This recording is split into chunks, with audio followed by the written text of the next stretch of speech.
DG,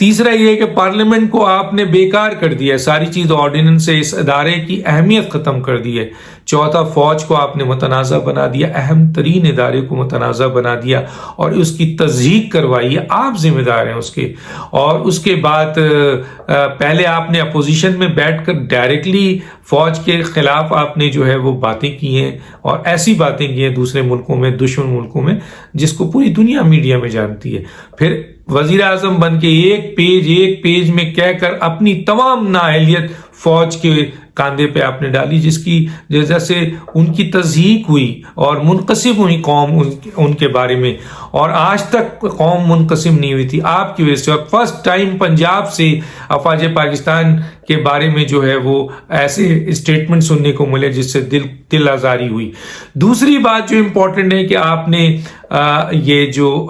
D G آئی کے سلسلے میں جس طریقے سے فوج کی تضحیق کی ہے، آپ نے جو سوشل میڈیا میں چلا ہے، جس طرح آپ کے لوگوں نے اسٹیٹمنٹ دیا ہے، وہ اس اہم ترین ادارے جو کہ پاکستان کے لیے بہت اہم ہے، یہ ادارہ لازم و ملزوم ہے، یہ ادارہ، اس کو آپ نے کمزور بھی کیا، خراب بھی کیا، متنازع بھی کیا، اس کی تضحیق بھی کرائی۔ آپ نے عدالتوں کو منقسم کر دیا اپنے سلسلے میں، اب عدالت تقسیم ہو رہی ہے۔ الیکشن کمیشن پہ آپ نے وار کیا ہے، الیکشن کمیشن نے آپ کی بات نہیں مانی تو اب آپ نے اپنے وزیروں کے ذریعے آگ لگانے کی بات کر دی۔ تو اس کے بعد اب آپ نے ججز کو تقسیم کر دیا۔ آپ کی ذات کی بنیاد پر یہاں انسٹیٹیوشنل کرائسس آیا ہے صرف، اور لیکن حاصل کیا ہوا؟ اس مقدس گائے کو لا کر اور اس مقدس گائے کو بیٹھایا گیا 3 سال۔ پوچھنا چاہتا ہوں میں اپنے اہم ترین اداروں سے، اہم ترین لوگوں سے، اللہ نے جن کو مقام دیا، عزت دیا، اپنی اہم ترین جگہ پہ بیٹھے، انہوں نے اگر یہ سارے فیکٹرز کیے جو اب سامنے آ رہے ہیں، اور ظاہر ادارے کے اہم ترین لوگ اس میں انوالو نظر آ رہے ہیں، کبھی کسی ادارے کے سربراہ کا نام لیا جاتا ہے، کبھی کسی ادارے کے سربراہ کا نام لیا جاتا ہے، تو اگر آپ لائے بھی تو کسی نے صحیح کہا کہ کیا لایا؟ مثلا آپ نے اگر آئینی، قانونی، غیر قانونی، غیر آئینی کام کیا اور اپنے حلف کو توڑا اور آپ نے اپنی بھی تضحیق کرائی، آپ ایکسپوز ہوئے، آپ بدنام ہوئے، آپ اپنی فیملی میں، پوری قوم میں بدنام ہوئے، تاریخ میں اب آپ کا نام سیاہ حرفوں سے لکھا جائے گا، تو اس کے بعد آپ نے دیا کیا اس قوم کو؟ ایک ایسا جو نااہل ترین حکومت، ایک نااہل ترین وزیر اعظم، جس کی وجہ سے آج پورا ملک تباہی کے دہانے پہ، قوم رو رہی ہے، مر رہی ہے، بھوک مر رہی ہے۔ تو چیف جسٹس پاکستان کا بہت بڑی ذمہ داری ہے کہ یہ معمولی کیس نہیں ہے، کیونکہ اس میں عدالت عالیہ کے چیف جسٹس کے نام آ رہا ہے اور ان کا نام لے کے آ رہا ہے جناب ثاقب نثار صاحب کا، اور اس کی شکایت کوئی عام آدمی نہیں کر رہا، اس کی شکایت ایک طرف ایک جج ارشد ملک نے ویڈیو میں کی ہے، دوسری طرف آپ جو ہے وہ ایک جج جو وہاں کا گلگت بلتستان کا ایپیلیٹ کورٹ کا وہ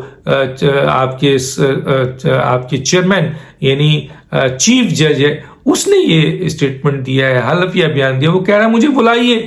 عدالت میں بلائیے، پوچھے۔ تو چیف جسٹس صاحب آپ ان کو بھی بلائیں، چیف جسٹس صاحب جو سٹنگ جج ہے ان کو بھی بلائیں، چیف جسٹس صاحب آپ ثاقب نثار صاحب کو ہی بلائیں، اور جن لوگوں کے نام آ رہے ہیں ان کو ہی بلائیے، اور ان کو بھی ان عام آدمیوں کی طرح جب آپ کی عدالتوں میں جاتے ہیں یہ لوگ تو آپ ان کے ہاتھ میں حلف دیتے ہیں۔ ایک تو ان لوگوں نے حلف اٹھایا ہوا ہوتا، عام آدمی تو حلف نہیں اٹھاتا ہے، لیکن اس کے بعد بھی حلف توڑتے ہیں، اور آپ جب ایک عام مجرم، ایک عام ملزم جب کورٹ میں آتا ہے چیف جسٹس صاحب، تو آپ اس کے ہاتھ میں حلف دیتے ہیں، قرآن دیتے ہیں کہ جناب میں جو کہوں گا سچ کہوں گا، سچ کے علاوہ کچھ نہیں کہوں گا۔ تو دیجئے نا ان کے بھی ہاتھ میں ہاتھ۔ کیا یہ مبرہ ہے؟ یہ مقدس گائے ہیں؟ ایک مقدس گائے بیٹھی ہے جس کے اوپر نہ فورن فنڈنگ بنتا ہے، نہ BRT بنتا ہے، نہ آپ کے رنگ روڈ بنتا ہے، نہ اس کے اوپر جو ہے وہ دوسرے قسم کے غیر قانونی جو کرپشن کے کیس ہیں، غیر قانونی کیسز ہیں، کچھ نہیں بنتا ہے۔ وہ مقدس گائے ہے، 7 سال سے فورن فنڈنگ چل رہا ہے، BRT چل رہا ہے، مالم جبہ کا کیس چل رہا ہے، رنگ روڈ کا کیس چل رہا ہے، انلیگل سوسائٹیز کا کیس چل رہا ہے، کتنے کیسز ہیں جو موجودہ وزیر اعظم کے اوپر چل رہے ہیں، لیکن مقدس گائے ہے اور ان کو کوئی چھو نہیں سکتا ہے۔ اداروں کے اوپر دیکھ لیجئے، جس ملک کا سابق چیف جسٹس، میں نہیں کہہ رہا، اگر میں تو یہی کہہ رہا ہوں کہ لائیے یہ دودھ کا دودھ اور پانی کا پانی دیجئے کہ آیا فارمر چیف جسٹس جناب ثاقب نثار صاحب بے قصور ہیں اور رانا صاحب اور جو انتقال کر گئے دنیا سے جناب ارشد صاحب وہ غلط ہیں، شوکت صدیقی غلط ہیں اور دوسرے لوگ غلط ہیں، تو ان کو سزا دیجئے، انہیں پھانسی پہ لٹکا دیجئے. بالکل کہ آپ نے اہم ترین ادارے کو اور اہم ترین پوسٹ کو اور ایک شخص کو آپ نے جو ہے وضعیت دی ہے اور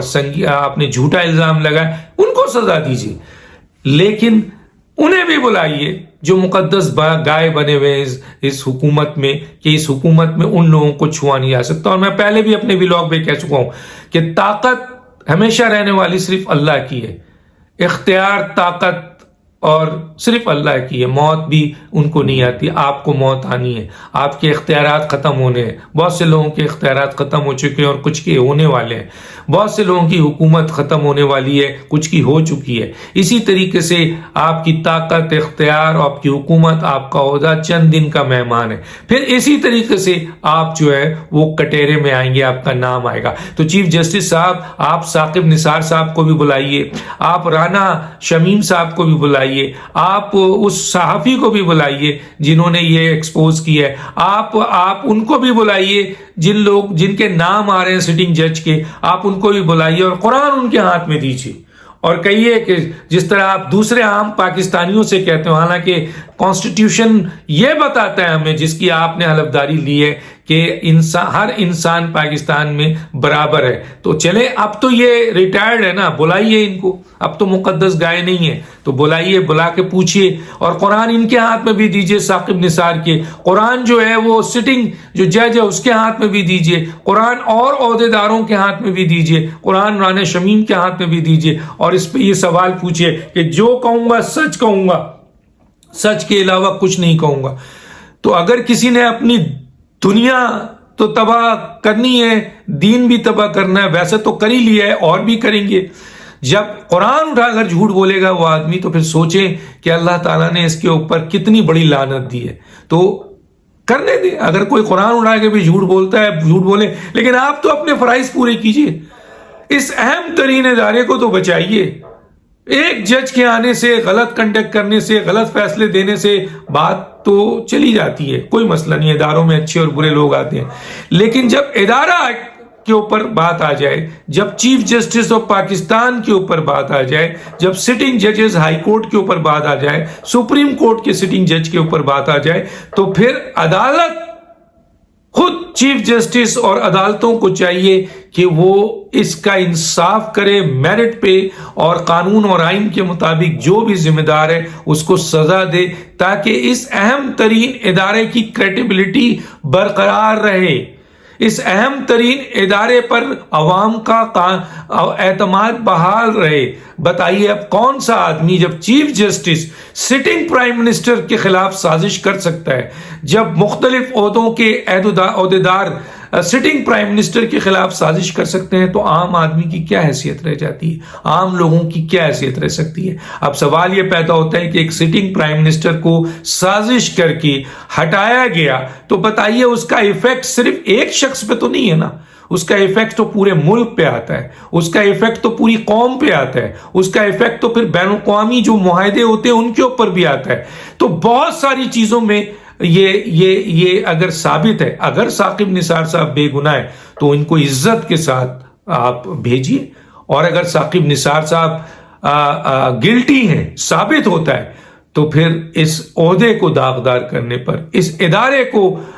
کی عزت کو آپ کے خراب کرنے پر،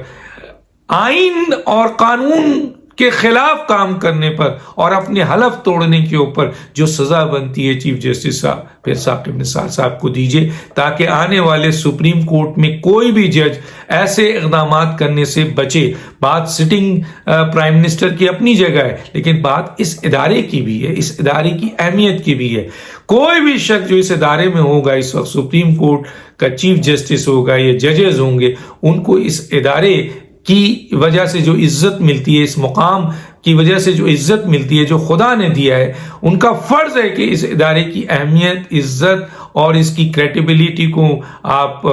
جو ہے وہ مضبوط کریں، عوام میں اس کا اعتماد بحال کریں، قانون اور آئین میں کے لحاظ سے عوام کا اعتماد اس پہ بحال ہو، تاکہ لوگ اپنے سپریم کورٹ سے امید لگائیں جیسے کہ لگاتے ہیں، اور ایسے لوگوں کو آپ لائیں عدالت کے کٹہرے پہ، چاہے وہ کوئی بھی ہو، اس کا نام آ رہا ہے، اس کو بلائیں اور اس سے حلف لیں، حلف لے کر آپ جو ہے اسی طرح قرآن پہ حلف لیں اور دیکھیں کہ کیا صورتحال ہے، اور جو بھی اس کا ذمہ دار ہے اس کو سزا دیں۔ ڈاکٹر دانش کو یاد دیجیے۔ اللہ حافظ۔